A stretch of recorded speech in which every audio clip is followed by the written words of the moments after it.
Bonsoir à toutes et à tous. Donc, nous nous retrouvons en direct ce soir pour les 4e rencontres progressistes de notre cycle sur le climat que nous avions intitulé Urgence climatique, un défi scientifique, politique et social.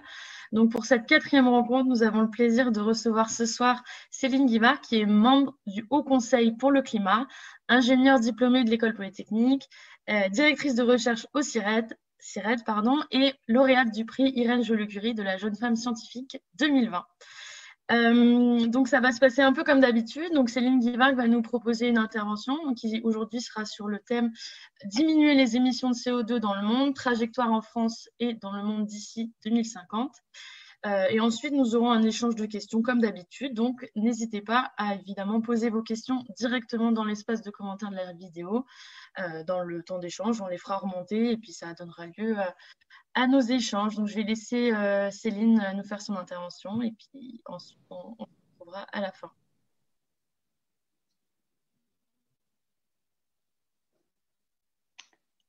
Bonsoir à tous. Merci beaucoup pour l'invitation. Je vais commencer par essayer de partager avec vous mon support de présentation. Est-ce que c'est bon? Oui, c'est bon. D'accord, très bien. Merci beaucoup pour votre invitation ce soir. Alors, avant de commencer, je voudrais préciser que c'est en mon nom propre que je m'exprime aujourd'hui et ce que je vais dire n'engage ni mon employeur, l'École des ponts et chaussées, ni les institutions dont je suis membre, le Conseil pour le climat notamment, ou pour lesquelles je travaille, le GIEC également. Même si je vais très largement m'appuyer sur des publications du GIEC et du Haut Conseil pour le climat, justement. Donc, ce que je vous propose, c'est d'abord brièvement de revenir sur ce que l'on observe, mesure et comprend des effets et des causes du changement climatique pour justifier pourquoi on va regarder des trajectoires d'atténuation du changement climatique, c'est-à-dire de limitation du phénomène par la réduction des émissions de gaz à effet de serre. Donc, tout d'abord, une visualisation sous forme de multiples petites cartes des températures annuelles moyennes mesurées depuis 1850, sur laquelle une tendance au réchauffement est immédiatement visible. La température moyenne à la surface du globe s'est réchauffée d'un peu plus de 1 degré depuis 1850. Le réchauffement est plus élevé sur les continents, c'est environ plus 1,5 degré en France, également plus élevé aux hautes latitudes dans l'hémisphère nord. Certaines zones de Sibérie sont à environ plus 3 degrés en moyenne annuelle, et le réchauffement est aussi plus marqué l'été. Par ailleurs, on observe et mesure d'autres effets dus à ce réchauffement, fonte des glaciers, hausse du niveau de la mer, avancée des dates de floraison, augmentation des extrêmes de chaleur, etc. On est également capable de projeter les risques futurs liés au changement climatique. Ici, c'est la synthèse du rapport spécial du GIEC sur l'objectif 1.5 sur les risques pour un certain nombre de systèmes naturels et humains. Donc, les risques climatiques augmentent avec l'augmentation de la température moyenne mondiale, avec des risques déjà élevés à très élevés pour les systèmes les plus sensibles, par exemple les récifs coralliens et les activités de pêche qui en dépendent, ou les régions arctiques à 1,5 degré déjà. Par exemple, à 1,5 degré, 245 millions de personnes supplémentaires seraient exposées à un risque de pénurie d'eau. À 2 degrés, c'est 490 millions supplémentaires. À 1,5 degré, le nombre de personnes exposées à un risque d'inondation est multiplié par 2 par rapport à aujourd'hui, par 2,7 pour 2 degrés. En France, un des effets du changement climatique est l'augmentation de la fréquence, de l'intensité, de la durée ou de l'extension des vagues de chaleur. Ici, vous avez des cartes de projection du nombre de nuits tropicales, c'est-à-dire des nuits où la température ne redescend pas en dessous de 20 degrés, avec les impacts sur la santé et la mortalité que cela cause, pour des horizons plus ou moins lointains, donc dans un horizon proche jusqu'à la fin du siècle pour la dernière colonne. Et selon différents scénarios d'émissions de gaz à effet de serre mondiales, dans le scénario du pire, d'ici la fin du siècle, une bonne partie du territoire français connaîtrait plus de 80 nuits tropicales par an. Et à plus court terme, dans les 2 ou 3 décennies qui viennent, quel que soit le scénario d'émission, nous avons une augmentation des vagues de chaleur. Si on en vient maintenant aux causes du changement climatique que l'on vit actuellement, le consensus scientifique est très clair. Ce changement climatique est très majoritairement dû aux activités humaines. Sur ce graphique, en bleu, vous voyez l'influence des facteurs naturels, activité solaire et volcanisme principalement, dont l'importance par rapport aux facteurs humains en orange est très faible sur le siècle et demi passé. Et plus précisément, ces causes anthropiques du changement climatique sont les émissions de gaz à effet de serre, au premier rang duquel le CO2 ou dioxyde de carbone qui s'accumule dans notre atmosphère. Ici, les concentrations de CO2 dans l'atmosphère pour les 10 000 ans passés.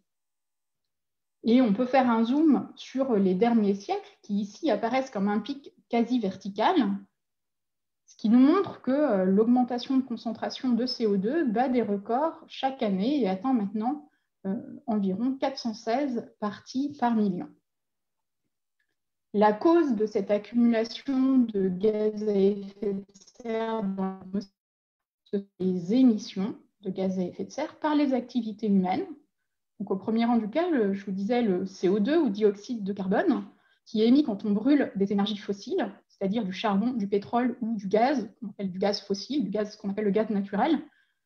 Quand il y a déforestation ou d'autres types de changements d'usage des sols qui conduisent à réduire les stocks de carbone qui sont stockés dans les sols, par exemple quand on artificialise les sols, ou alors à partir de certains procédés industriels, comme la production du ciment qui représente à peu près 5% des émissions mondiales de CO2 aujourd'hui. Et ce qu'on voit, c'est qu'en 200 ans, nous sommes passés de niveaux d'émissions extrêmement faibles à plus de 35 milliards de tonnes de CO2 émises à l'échelle mondiale. Les émissions de gaz à effet de serre restent aujourd'hui principalement liées au niveau de richesse et de développement des pays. Rapportées à la population, les émissions des États-Unis atteignent près de 20 tonnes de CO2 équivalent par personne et par an. Celles de l'Union européenne et de la Chine sont proches de 8 tonnes. Celles de l'Inde, à peine plus de 2 tonnes, et celles, par exemple, du Sénégal ou du Burkina Faso, se situent entre 1 et 2 tonnes de CO2 équivalent par personne et par an. Les pays les plus riches représentent seulement 16% de la population mondiale, mais près de 40% des émissions de CO2, tandis que les deux catégories des pays les plus pauvres, selon la classification de la Banque mondiale, représentent près de 60% de la population mondiale, mais moins de 15% des émissions aujourd'hui. Si on corrige finalement le compte des émissions par les imports et les exports, si on réattribue les émissions dues à la production de biens aux pays où les biens finaux sont consommés, à ce moment-là, l'écart entre pays riches et pays en développement se creuse davantage par rapport à l'écart en émissions territoriales. Les pays développés sont en effet globalement importateurs d'émissions, on dit incorporées, dans le commerce international, alors que les pays émergents et en développement en sont exportateurs. C'est particulièrement frappant pour un pays comme la France, dont les émissions territoriales, mais qui ont lieu sur le territoire français en 2019, rapportées à la population, représentaient à peu près 6,6 tonnes de CO2 équivalent par habitant et par an, soit un peu plus que la moyenne mondiale qui est à 6,2. Mais si on corrige des imports et des exports, l'empreinte carbone de la France, rapportée à la population, s'élève alors à environ 11 tonnes de CO2 équivalent par habitant et par an, soit 70% de plus que les émissions territoriales.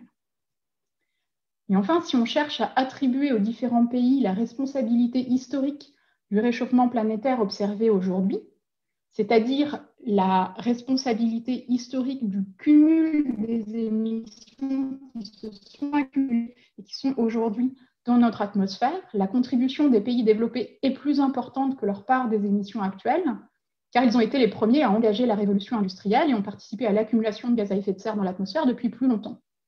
Par exemple, si l'Europe, aujourd'hui, représente environ 9% des émissions mondiales, en termes d'émissions cumulées depuis la révolution industrielle, elle représente plus de 20%. Au sein des pays, on retrouve de fortes disparités dans l'empreinte carbone des individus ou des ménages. Et si le niveau de richesse d'un individu n'est pas le seul déterminant de ses émissions, il en est le premier.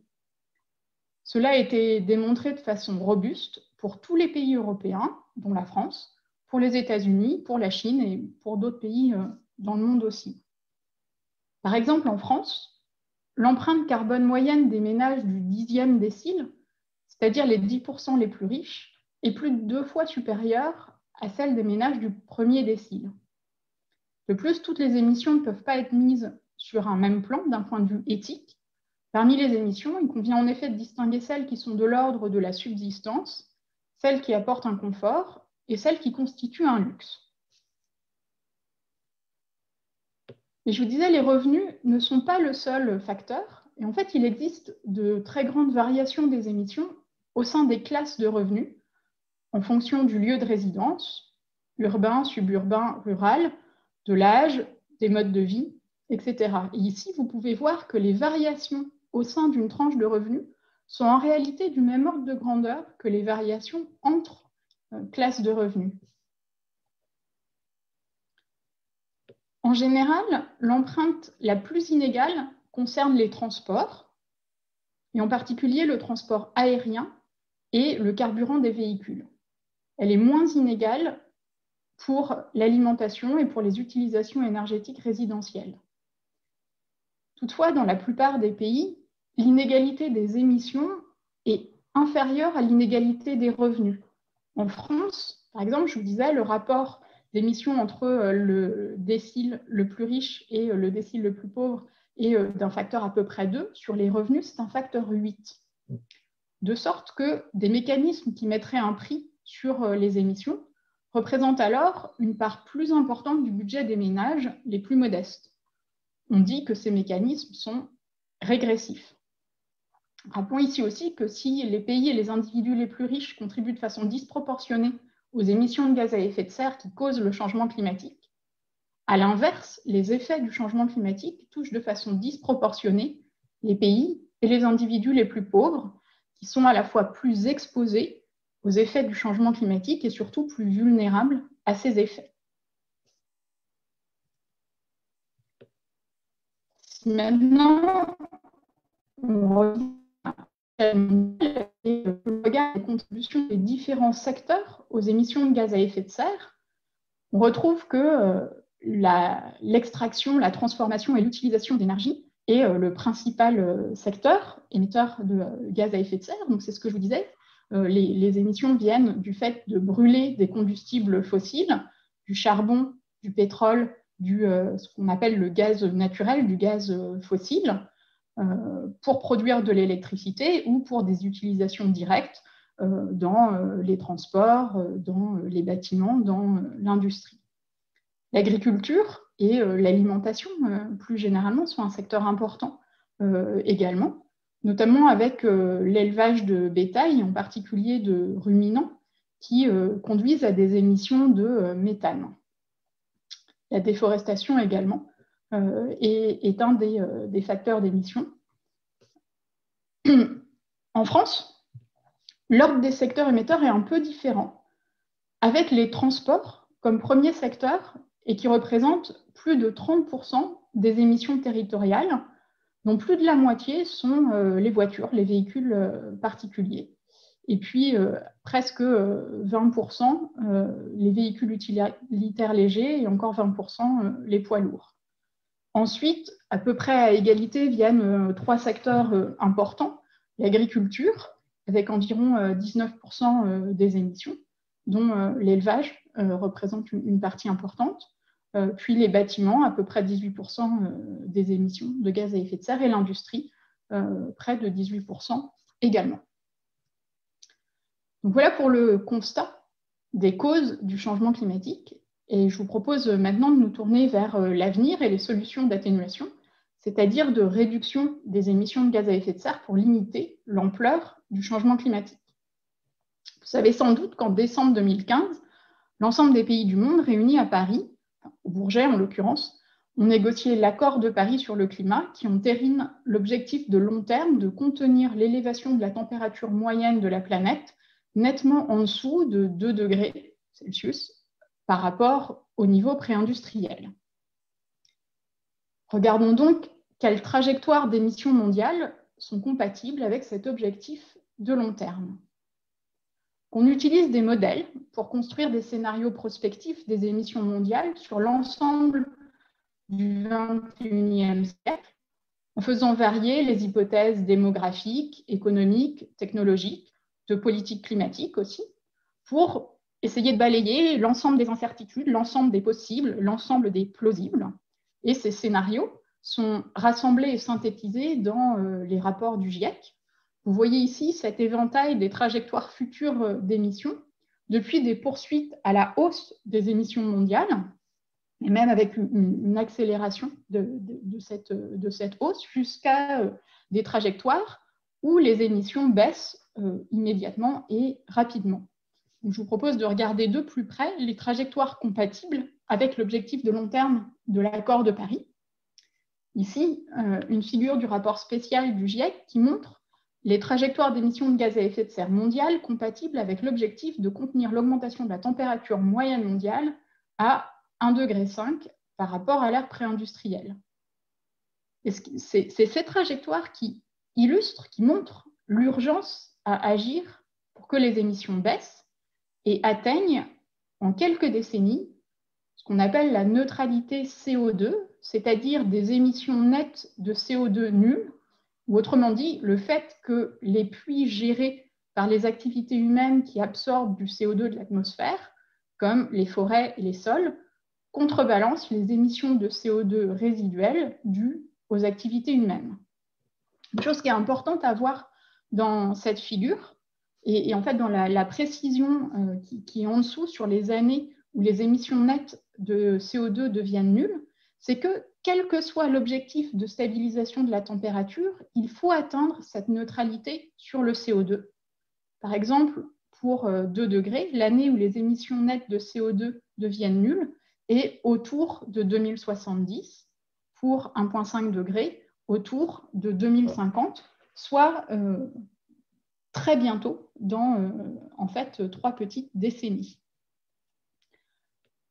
Les grands enseignements qu'on peut tirer de ces trajectoires sont qu'elles nécessitent des transformations d'une vitesse et d'une ampleur sans précédent historique à l'échelle mondiale, que les émissions de CO2 en 2030 sont presque divisées par 2 par rapport à leur niveau de 2010 pour l'objectif de 1,5 degré et sont réduites de 25% pour l'objectif de 2 degrés, que les émissions des autres gaz à effet de serre, et en particulier le méthane, CH4, doivent également baisser. Et donc, comme je vous le disais, que la neutralité CO2 ou net zéro CO2 doit être atteint finalement relativement rapidement aux échelles d'évolution des grandes infrastructures humaines. Et cette neutralité CO2, elle signifie à la fois des émissions très faibles dans tous les secteurs et des puits de carbone absorbant du CO2. Des émissions très faibles dans tous les secteurs, ça veut dire des transformations de tous les grands systèmes énergétiques, alimentaires, d'utilisation des sols, industriels, des infrastructures de transport, des bâtiments, des villes. Ces trajectoires, elles ont un certain nombre de points communs. Elles ont une demande d'énergie faible ou modérée. Elles ont une décarbonation complète de la production d'électricité, une électrification des utilisations finales de l'énergie, de fortes réductions des émissions du secteur agricole qui devient un puits de CO2. Et dans toutes les trajectoires aussi, il y a un développement des puits de CO2, mais avec dans différentes mesures selon les trajectoires. Ce qui est important d'avoir à l'esprit, c'est que les choix effectués dans un secteur ont une incidence sur les efforts qui doivent être déployés dans les autres. Maintenant, si on regarde un petit peu plus précisément, la production d'électricité, elle est dans la plupart, dans l'extrême majorité des trajectoires compatibles avec les objectifs de long terme de l'accord de Paris, elle est complètement décarbonée à partir de 2050. La part des énergies renouvelables représente plus de 70% à l'échelle mondiale. Il n'y a plus de charbon utilisé pour produire de l'électricité. Il peut y avoir un petit peu de gaz, s'il est couplé avec des technologies de captage et stockage du CO2. Dans le secteur de l'industrie, les émissions sont réduites de 75 à 90% en 2050 par rapport à leur niveau de 2010. Pour faire ça, de l'efficacité énergétique uniquement est insuffisant. Et il faut aussi mobiliser des leviers d'efficacité matière, de recyclage, de circularité et de sobriété sur les usages industriels. Dans les bâtiments, les émissions sont réduites de 80 à 90% en 2050. Les usages de l'énergie s'électrifient. Les nouvelles constructions, à partir d'aujourd'hui, sont zéro carbone et proches de zéro énergie, c'est-à-dire des bâtiments passifs. Et puis, bien sûr, ce qui est extrêmement important, c'est le stock de bâtiments existants qui est rénové thermiquement. Dans les transports, on voit des trajectoires où la demande de mobilité augmente peu, où la part des carburants bas carbone augmente. Dans les trajectoires compatibles, il n'y a plus de nouveaux véhicules thermiques à partir de 2035 ou 2050 selon les trajectoires. Et le transport international voit aussi les volumes diminuer. Pour ce qui est des usages des sols, dans les trajectoires compatibles, on observe des transitions massives entre différents usages, agricole, élevage, urbanisation, et usage des sols pour la production de biocarburants, pour la reforestation et pour le captage et stockage dans les sols du carbone. Quand on regarde les liens entre du changement climatique et développement durable, avec un certain nombre d'enjeux, notamment santé, on trouve des stratégies, des synergies importantes, notamment parce que réduire bien souvent les mêmes sources d'émissions sont à la fois sources d'émissions de gaz à effet de serre, mais aussi de polluants locaux, qui ont des incidences sur la qualité de l'air local, notamment en ville, avec des enjeux extrêmement forts sur la santé. À l'inverse, quand on regarde certains enjeux, comme l'éradication de la pauvreté dans le monde, comme la sécurité alimentaire, comme l'accès à l'énergie, il peut y avoir des risques de tension entre objectifs. Par exemple, si des usages des terres pour produire de l'énergie à partir de biomasse viennent en compétition avec des usages alimentaires. Et bien sûr, dans certaines régions ou pour certaines communautés, il y a des défis extrêmement particuliers, notamment les régions et communautés qui dépendent des énergies fossiles pour leurs économies, pour leurs emplois. Ce qu'on voit néanmoins, c'est que selon les trajectoires, les synergies et les antagonismes et les risques ne sont pas les mêmes. Et en particulier, les trajectoires qui vont particulièrement utiliser des options d'atténuation qui agissent sur la modération de la demande en énergie, en matériaux, en biens industriels, sont des trajectoires où les synergies sont plus importantes. Donc, si je vous ai montré que les trajectoires compatibles avec l'objectif de 1,5 avaient un certain nombre de grandes caractéristiques communes, qui dessinent finalement des points de passage un peu obligés, elles ont aussi quelques grandes différences, et en particulier sur la quantité d'émissions négatives auxquelles elles ont recours dans la seconde moitié du siècle. Pour illustrer ce point, le résumé pour décideurs du rapport spécial 1.5 du GIEC a choisi 4 grandes trajectoires qui montrent les arbitrages en termes de recours plus ou moins grands aux émissions négatives. Ces émissions négatives, elles peuvent être de deux types. des changements de pratiques agricoles pour stocker davantage de carbone dans les sols, associés à des actions de reforestation, en marron sur les figures, ou de l'utilisation de cultures de biomasse pour produire de l'électricité dans des centrales thermiques, couplées avec des systèmes de captage et stockage du dioxyde de carbone, en jaune, dans les figures. Les trajectoires qui minimisent le recours aux émissions négatives ont des réductions d'émissions immédiates et extrêmement rapides, de l'ordre de 7% de baisse par an, ce qui comporte des risques associés à des transformations très accélérées des systèmes de production et d'utilisation de l'énergie. À l'inverse, les trajectoires qui font le pari des émissions négatives font un pari très risqué. En effet, aucune technologie d'émissions négatives n'est aujourd'hui déployée et le déploiement comporte des risques forts de compétition sur l'usage des terres avec des effets négatifs sur la biodiversité, sur la sécurité alimentaire, etc. Par ailleurs, ce type de trajectoire pose des questions morales et éthiques car elles font reposer les risques sur les générations futures.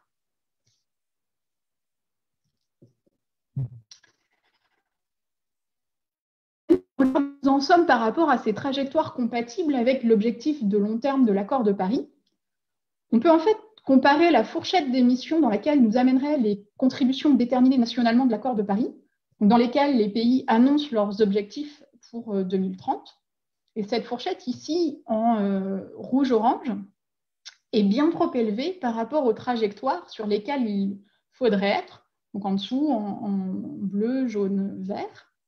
Et c'est pourquoi les annonces qui doivent être faites par les différents pays à l'approche de la COP26 cette année sont importantes pour estimer si l'ambition à court terme est relevée et de nature à être alignée avec les trajectoires de long terme.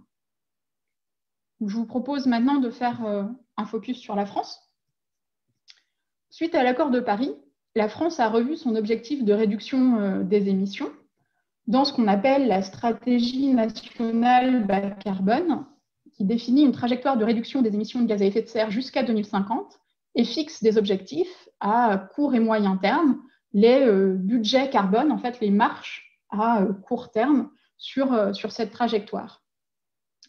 À l'horizon 2050, la France se fixe un objectif de neutralité tout gaz à effet de serre, c'est-à-dire zéro émission nette de gaz à effet de serre à l'horizon 2050. C'est un petit peu plus ambitieux que la neutralité sur le CO2 pour les émissions mondiales dont je vous parlais tout à l'heure, puisque là, les puits de carbone contrebalancent les émissions résiduelles de CO2, mais aussi celles de méthane, de protoxyde d'azote, etc. C'est une ambition qui est un petit peu plus grande que la moyenne mondiale, et c'est le minimum de ce qui est attendu finalement pour un pays comme la France, car la France a à la fois une plus grande responsabilité du changement climatique observé aujourd'hui. Elle a contribué à accumuler des gaz à effet de serre dans l'atmosphère depuis plus longtemps. Et elle a aussi une plus grande capacité à agir. Donc cet objectif de zéro émission nette à l'horizon 2050, c'est la vision de long terme. Et la France s'est dotée d'une trajectoire, la stratégie nationale bas carbone, de transition, de transformation entre maintenant et cet objectif de long terme. Si on regarde un peu plus en détail la décomposition par grand secteur de la trajectoire, on retrouve l'idée des transformations majeures et rapides dans tous les secteurs. Majeures, ça veut dire que les émissions deviennent quasiment nulles ou très faibles à long terme, et rapides, parce que finalement, 30 ans, c'est pas si long que ça, à l'échelle des durées de vie des infrastructures, des installations industrielles, des bâtiments, etc. À noter qu'en France, le secteur des terres, et en particulier les forêts, constitue un puits de carbone qui compense quelque part aujourd'hui à peu près 7% des émissions territoriales et à long terme, ce puits compenserait les émissions positives résiduelles. Et donc, en pratique, c'est les forêts, ça peut être aussi des pratiques agricoles qui stockeraient davantage de carbone dans les sols. Donc maintenant, on va analyser les tendances récentes au regard de cette trajectoire. On peut peut-être rappeler que la France fait partie d'un groupe de 18 pays dont les émissions de gaz à effet de serre ont déjà connu un pic dans le passé et sont maintenant en baisse depuis plusieurs années ou même décennies, en l'occurrence pour la France depuis les années 70. Et donc je rappelle que, à part l'année 2020 qui est très particulière, les émissions mondiales, quant à elles, sont à la hausse, même si la vitesse d'augmentation a ralenti. Et donc, depuis 1990, qui est un point de référence qui est souvent pris dans les négociations internationales sur le climat notamment, les émissions territoriales françaises ont baissé de 19%.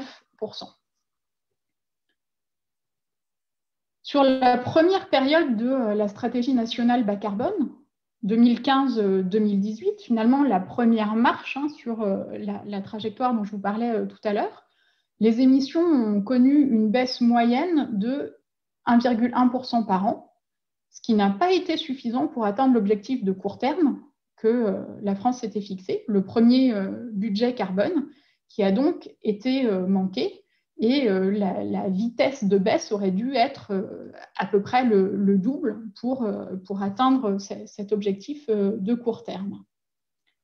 Pour respecter les prochaines marches, les prochains budgets carbone, le rythme de baisse doit tripler d'ici 2025.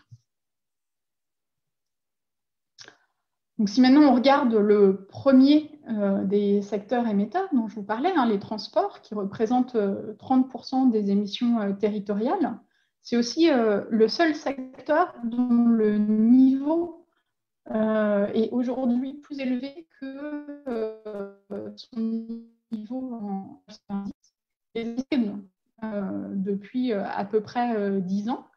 Ce qui se cache derrière, c'est plusieurs choses. C'est d'abord une poursuite à la hausse des distances parcourues. C'est aussi un retard dans l'électrification des modes de transport par rapport aux trajectoires qui étaient envisagées. C'est une absence de report modal, notamment du transport de marchandises de la route vers le rail.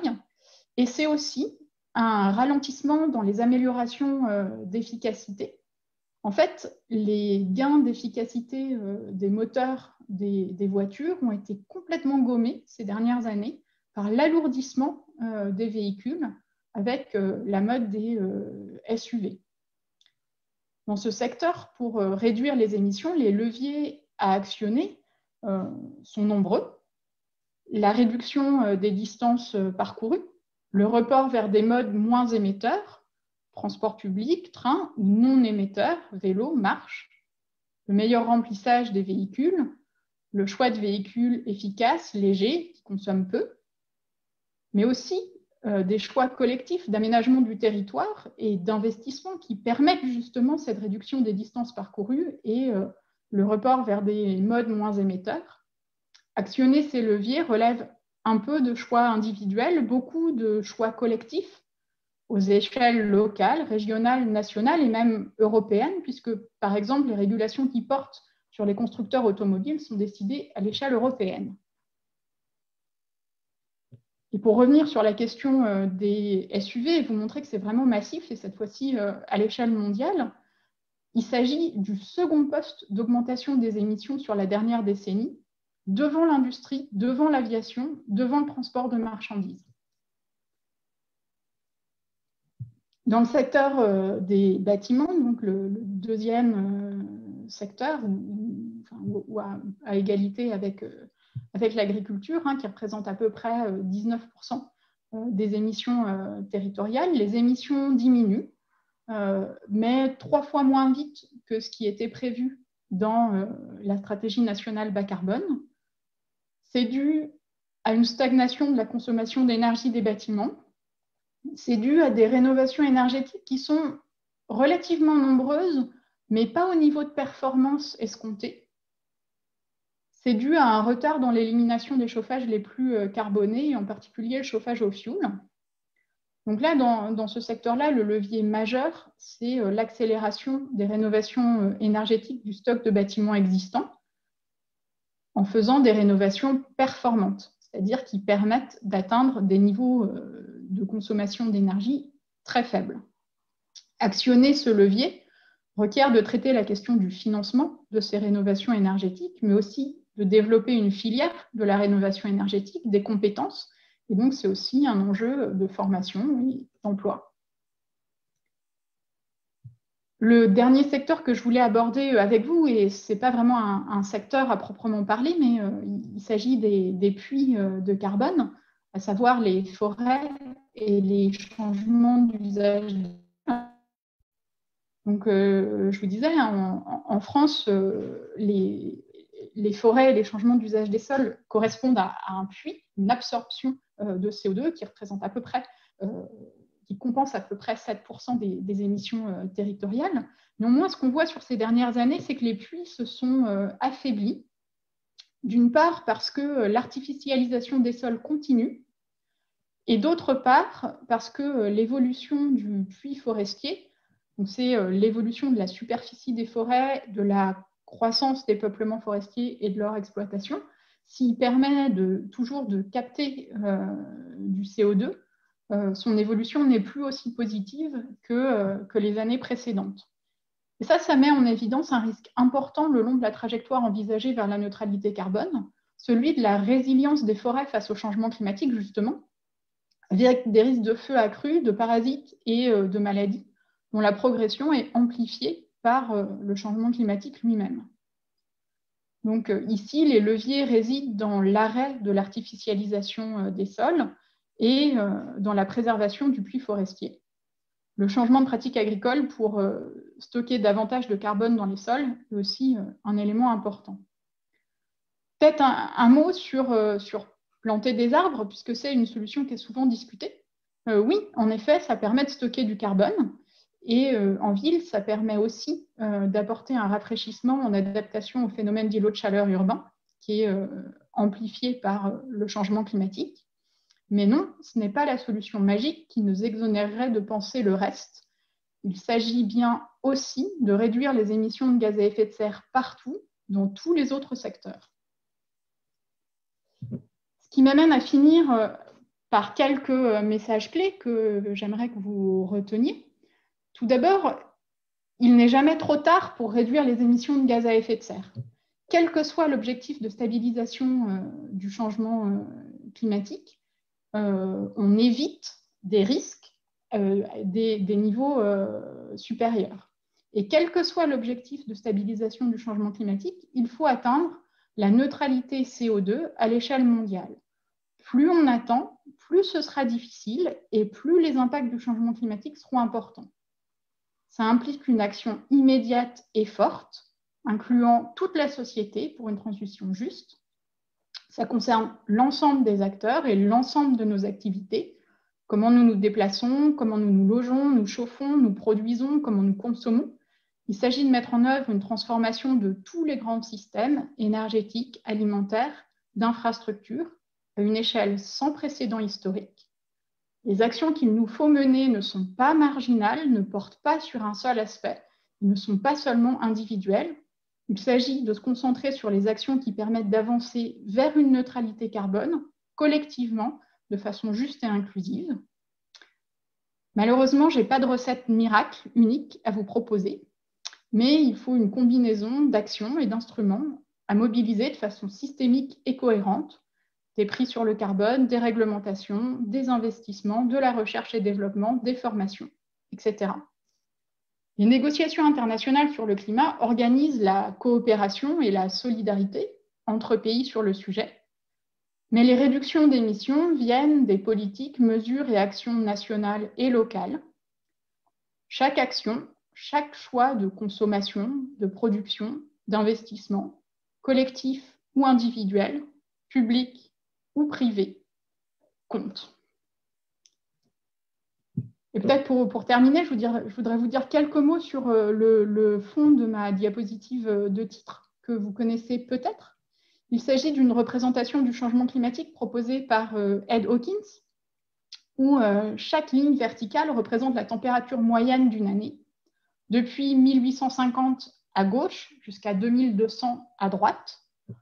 Le vert foncé correspond au zéro, c'est-à-dire la température pré-industrielle, Et plus c'est rouge foncé, plus cela correspond à une augmentation de température annuelle moyenne par rapport à ce zéro. Aujourd'hui, nous sommes ici, au milieu, environ plus 1 degré par rapport à l'ère pré-industrielle. Et le futur, en fait, vous voyez qu'il y a différentes possibilités. Donc, c'est 4 grands archétypes de scénarios qui ont été simulés.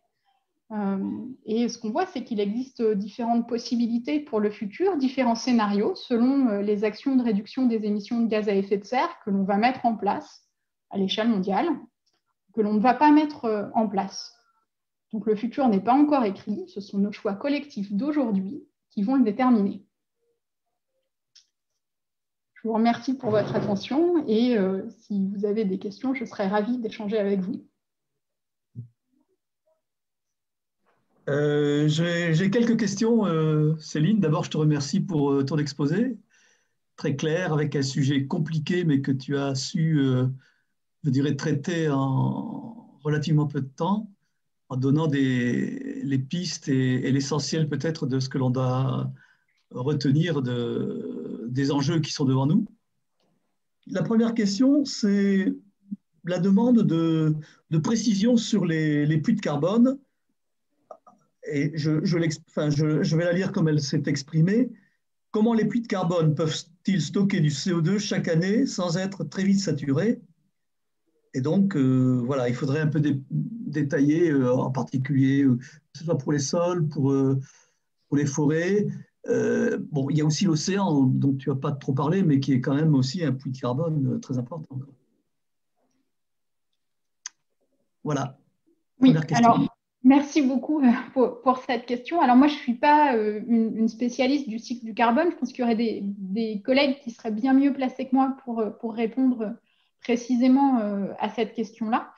Donc, la première chose, hein, c'est effectivement que les émissions dues aux activités humaines de CO2, il y en a une partie qui est absorbée par le puits océanique. Donc, l'océan nous rend un service en faisant ça. Ça doit être quelque part entre 20 et 30%. Je n'ai pas tout à fait le chiffre exact en tête, mais il me semble que c'est à peu près ça. 30%, je crois. Et en faisant ça, d'ailleurs, l'océan s'acidifie. Hein, le CO2 dissout dans l'océan. Et donc, c'est aussi une conséquence, l'acidification des océans et avec les implications pour les écosystèmes marins, c'est aussi une des conséquences des émissions de CO2 et de ce service que nous rend l'océan. Et puis, il y a un deuxième puits qui est la biomasse, hein, qui effectivement absorbe aussi du CO2. Il y a aussi des inquiétudes par rapport à comment ces puits se comportent dans un climat qui se réchauffe, un océan plus chaud ou une biomasse qui est elle-même vulnérable au changement climatique. Et donc, il y a cette première chose dont je vous parlais pour les forêts françaises, par exemple, mais c'est partout pareil. Ensuite, ce qui a été relevé dans la question, c'est tout à fait exact.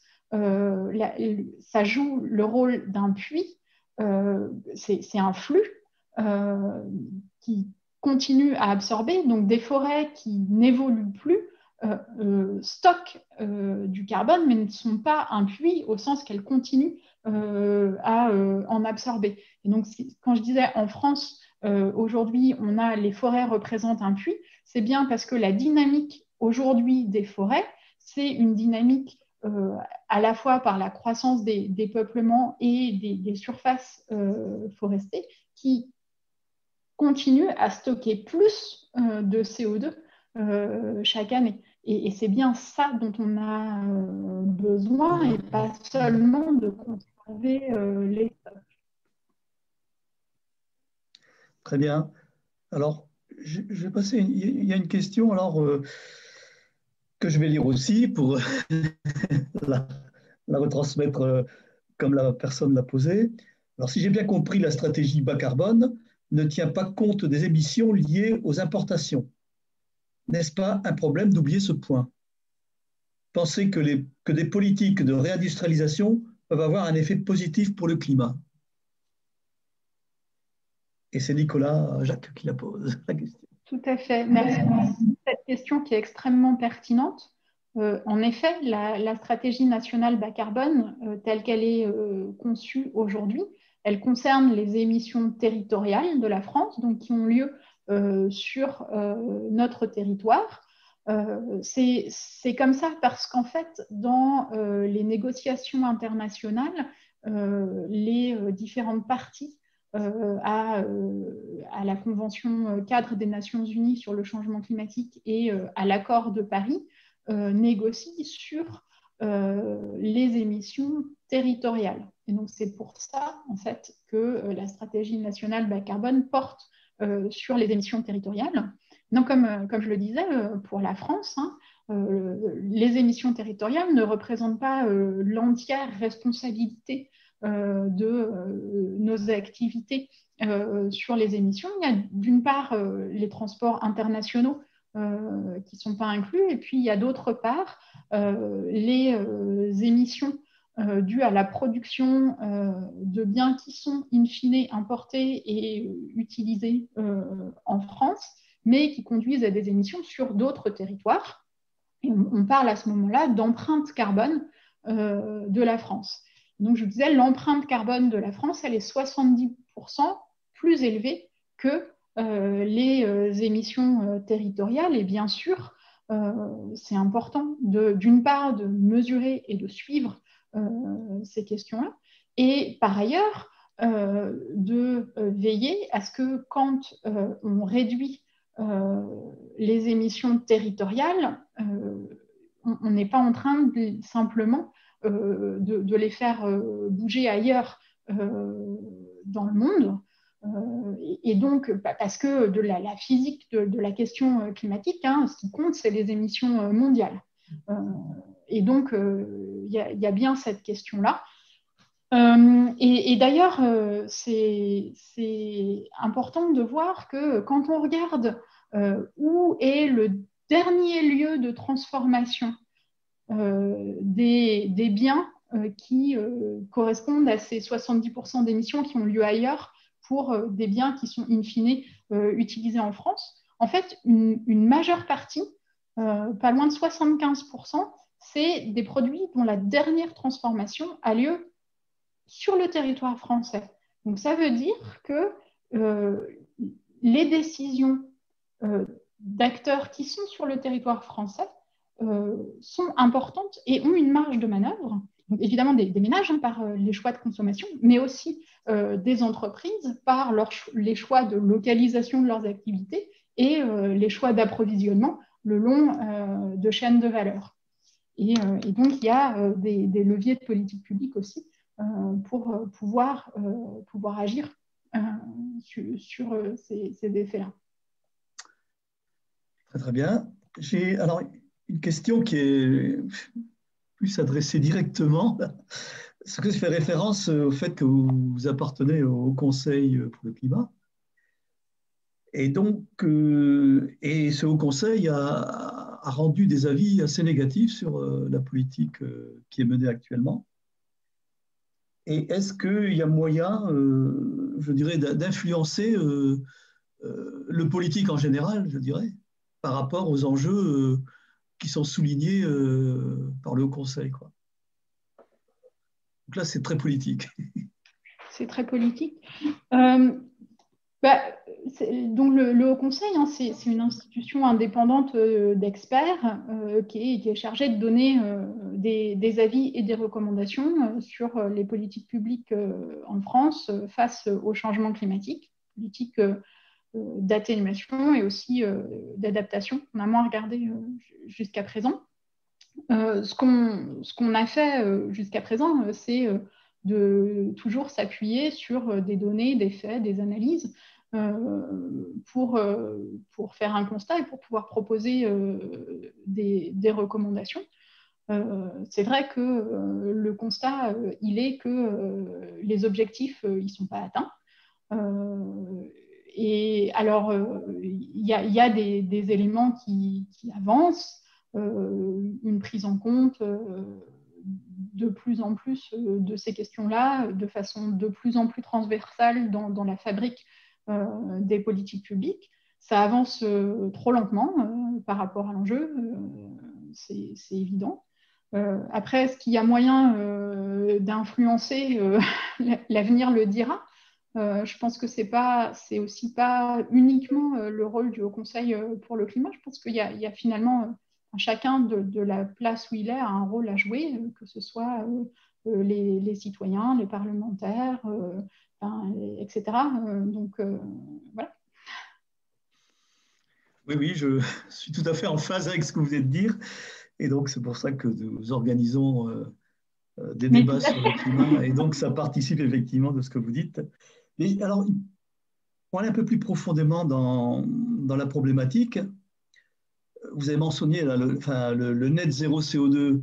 Alors, si on veut tenir le 1,5 degré, donc il faut l'atteindre en 2050. Le 2 degrés, ce serait 2075. Et j'ai souvenir quand même que dans le rapport du GIEC de 2018 sur l'urgence climatique, qui souligne un peu les enjeux et souligne surtout l'urgence, quoi. À savoir que moi, j'ai retenu que les choses allaient se passer dans les 10, 15, 20 ans peut-être qui viennent.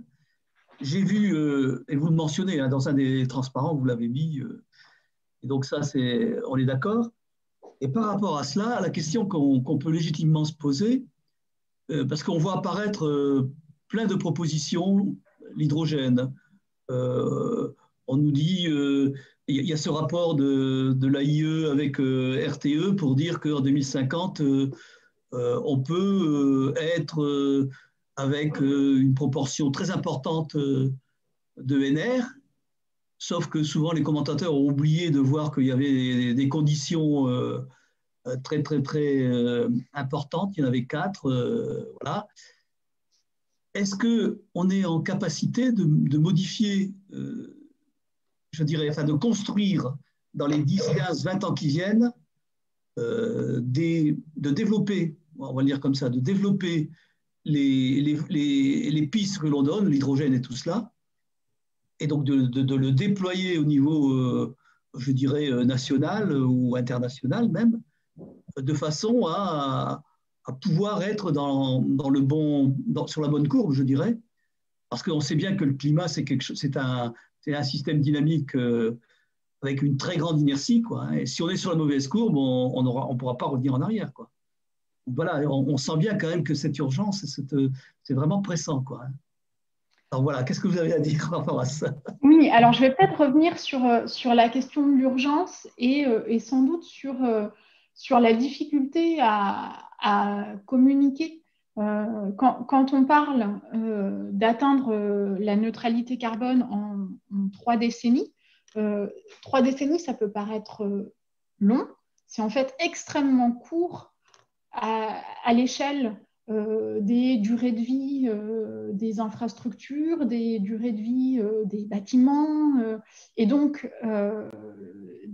ça, c'est la première chose. Je pense aussi que dans des communications qui ont pu être reprises après le rapport spécial du GIEC, où ce n'était pas 2050, c'était le résultat que pour être sur des trajectoires compatibles 1,5, il fallait que les émissions en 2030 soient à peu près réduites de 45% par rapport à leur niveau de 2010. Et ce qu'on a entendu parfois dans les médias, ça a été traduit par « il nous reste 12 ans pour agir ». C'était les 12 ans entre 2018 et 2030. En fait, non, il ne nous reste pas une seule seconde pour commencer à agir, parce que pour avoir divisé par 2 les émissions mondiales en 12 ans, maintenant en 10 ans, il faut s'y mettre maintenant. Si les émissions, elles sont en fait conditionnées par le capital installé, les infrastructures, les bâtiments, etc. Et si on veut avoir des bâtiments à énergie positive, quasiment tous les bâtiments à énergie positive ou très basse consommation en 2050, il faut commencer dès aujourd'hui à rénover très rapidement le stock de bâtiments existants.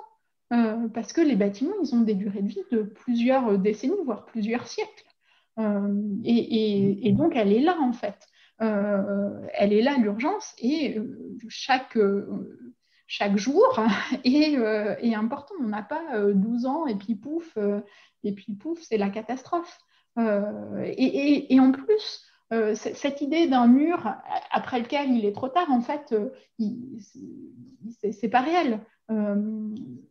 Toute fraction de degré qu'on arrive à éviter, c'est des risques et des impacts qu'on évite. Il n'est jamais trop tard pour agir et il n'est jamais trop tôt pour se mettre à agir. Donc, je pense vraiment que c'est ça, de se dire qu'on va attendre qu'il y ait des technologies miracles qui vont nous éviter de penser à comment on repense nos villes, nos aménagements du territoire, nos modes de production et de consommation, comment on repense nos fonctionnements collectifs. C'est un raisonnement erroné, en fait. Et on sait bien qu'il va falloir mobiliser l'ensemble des leviers et que les leviers, il faut les mobiliser dès aujourd'hui. On n'a pas des technologies miracles qui nous permettraient de ne pas penser aussi comment on fait pour utiliser moins d'énergie, de matériaux, pour réduire les besoins de déplacement, les distances parcourues, pour accéder aux services essentiels. Et ça prend du temps.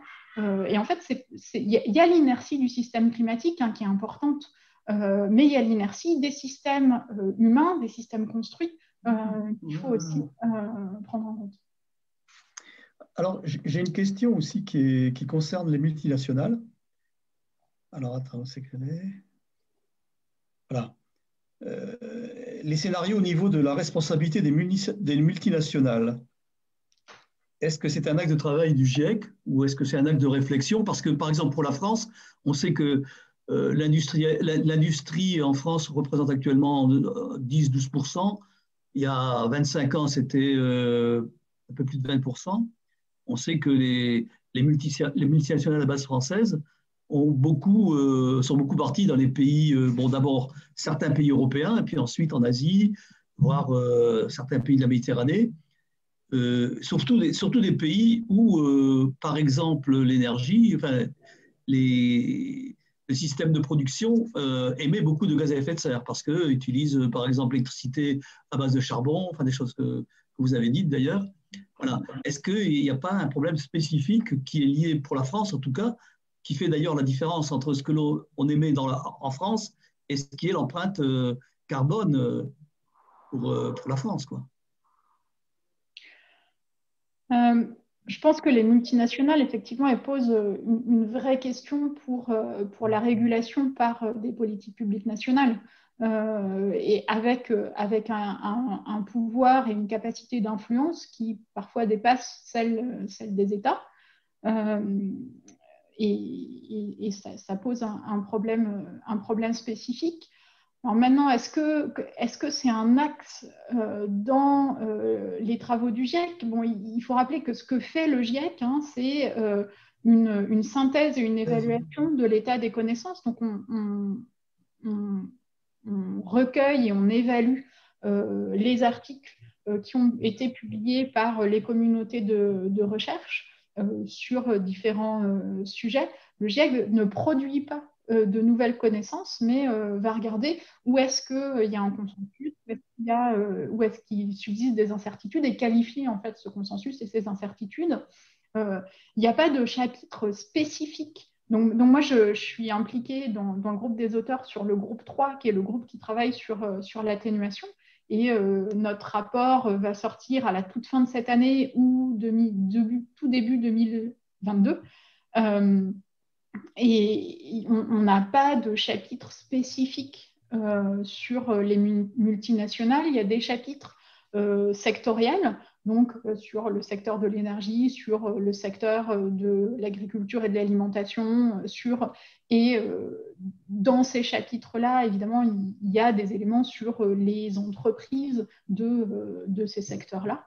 Il y a des chapitres sur les trajectoires aux échelles mondiales et nationales. Il y a des chapitres sur les questions de politique publique. Donc, où c'est un petit peu, il y a une petite littérature qui sera représentée.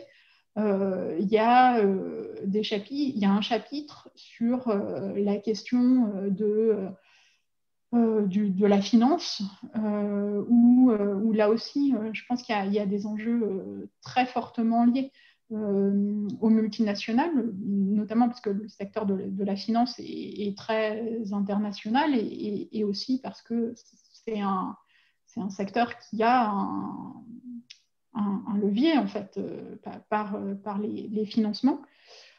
Je pense qu'il commence à y avoir des utilisations, des trajectoires pour regarder à des échelles plus fines que des trajectoires mondiales ou nationales, et pour aller regarder qu'est-ce que ça veut dire en fait pour une entreprise d'être alignée avec une trajectoire compatible avec l'accord de Paris. Et il commence à y avoir des travaux qui regardent ces questions-là. Il commence aussi à y avoir des politiques publiques qui demandent aux entreprises une transparence sur leurs émissions. C'est sûr.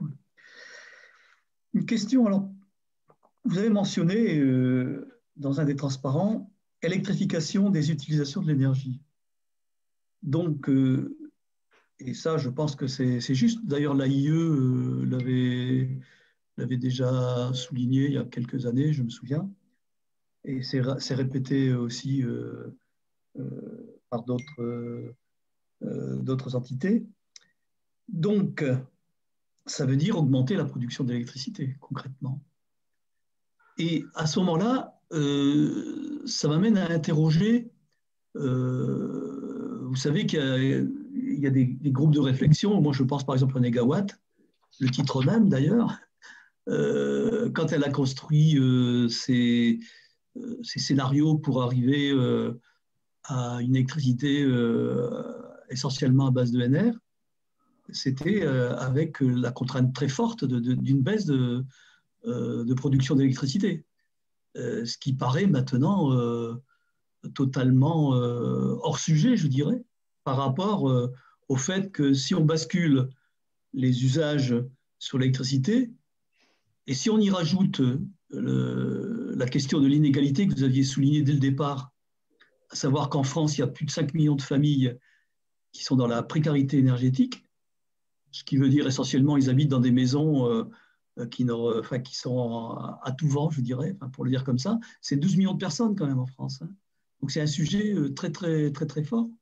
Donc tout cela nous amène à dire qu'il est difficile d'imaginer, d'abord que les hypothèses de Négawatt puissent être un vrai chemin à suivre, et même il y a d'autres scénarios qui parlent d'une légère augmentation de la production d'électricité, mais elle ne semble pas même au niveau que requiert la recherche de résolution des problèmes, je dirais, d'inégalité en France, et le fait qu'il va falloir passer une bonne partie des usages sur l'électricité.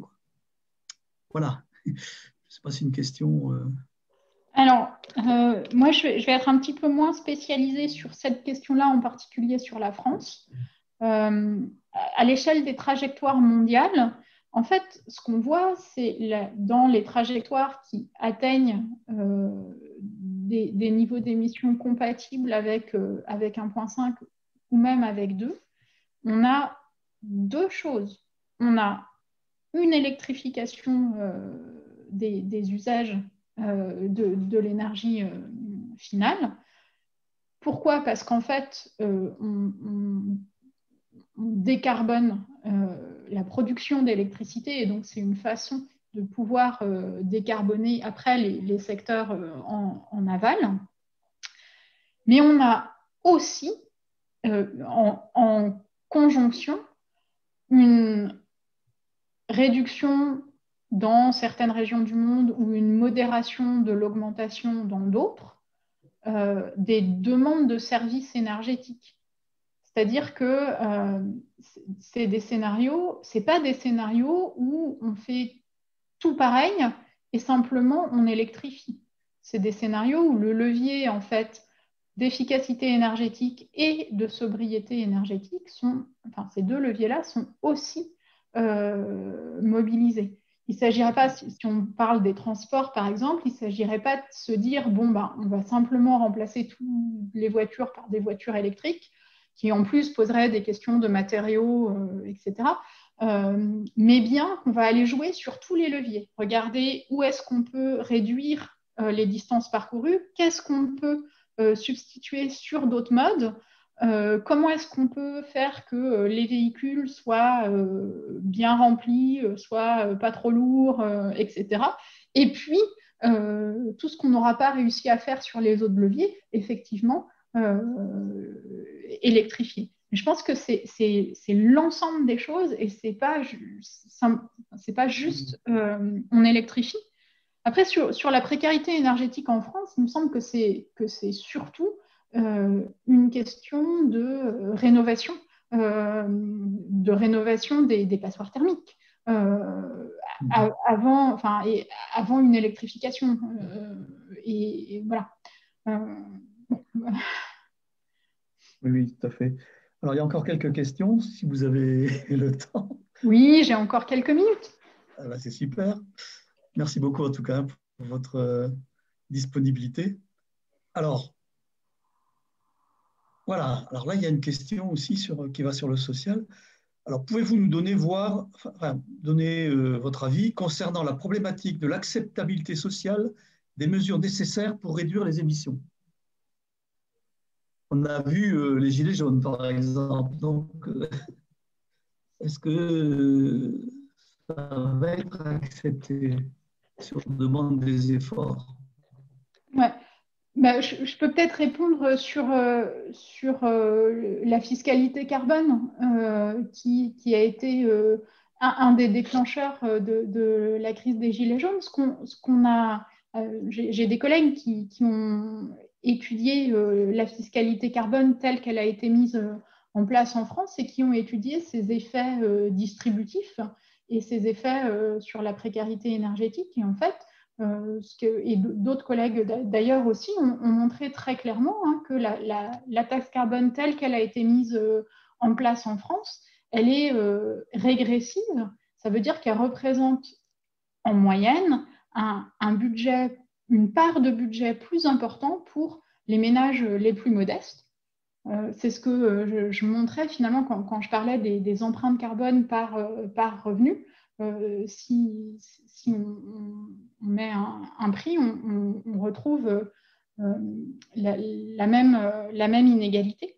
Ah, je ne vous vois plus. Est-ce qu'il y a un souci technique ou est-ce que vous m'entendez toujours?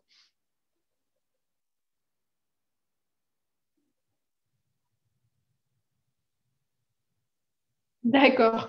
Et donc la façon dont la taxe carbone a été conçue, effectivement, elle représente une part de budget plus importante pour les ménages français les plus modestes. Et en ça, elle a été finalement l'intuition peut-être qu'il y avait derrière le déclencheur de la crise des Gilets jaunes, elle est en fait légitime.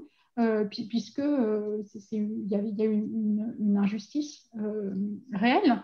Ce qu'on peut voir par ailleurs, c'est que en fait, il n'y a pas qu'une seule façon de concevoir une fiscalité carbone, et en particulier une fiscalité carbone, ça donne lieu à un revenu, et la façon dont on utilise ce revenu, soit pour compenser certaines catégories de ménages, par exemple, selon leurs revenus, soit pour réduire d'autres types de fiscalité, va conditionner en fait son effet distributif. Et ce n'est pas une chose qui est donnée dans cet instrument de politique publique qui soit régressif. On peut tout à fait le concevoir, au contraire, pour que ce soit un instrument de politique publique qui soit progressif. Donc voilà, je pense que par contre, à mon avis, hein, pour qu'une transition rapide puisse avoir lieu, la question de la justice de cette transition et de la perception de la justice de cette transition est extrêmement importante. Et ce qu'on sait bien, c'est que derrière la justice, il y a différentes définitions, différentes exceptions selon les acteurs, et il faut prendre ça en compte, l'écouter, l'entendre, le mesurer, et dans la fabrique des politiques publiques et dans leur mise en œuvre. Parfait, merci. Encore peut-être une question. Allez, une dernière question. Voilà. Comment les projections économiques tiennent compte de l'incertitude sur la sensibilité climatique reflétée par la dispersion de celle des modèles de climat? Je ne suis pas sûre de comprendre la question. Est-ce que c'est une question sur comment est-ce que des prospectives économiques prennent en compte les rétroactions climatiques sur les activités économiques? Les impacts? Je pense que c'est vrai que, bon, on avait vu dans une émission précédente que il y a une quarantaine de simulateurs, donc qui donnent des extrapolations différentes. Donc on voit une dispersion je dirais, des prévisions.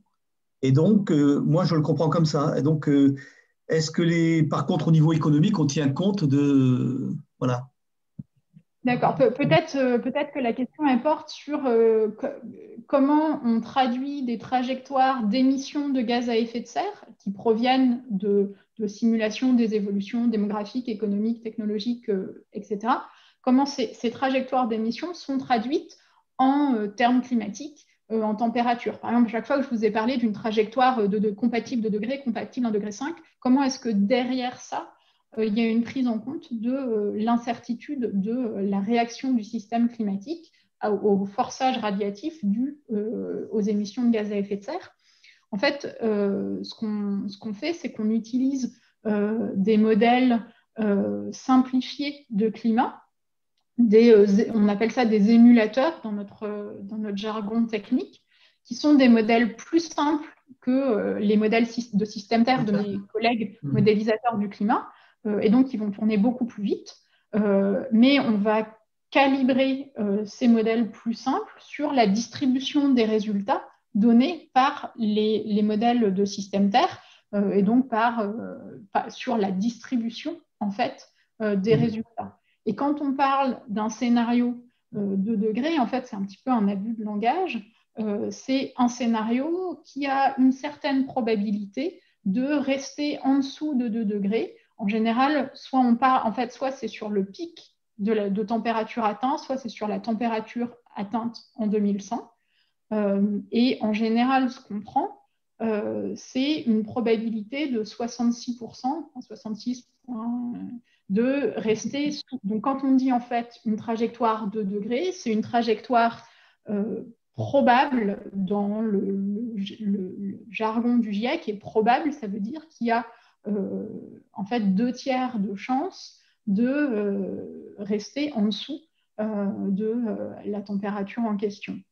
Quand on parle de trajectoire 1,5, en général, très souvent, c'est des trajectoires qui dépassent un petit peu 1,5 et puis qui reviennent à une certaine probabilité d'être en dessous de 1,5 à l'horizon 2100.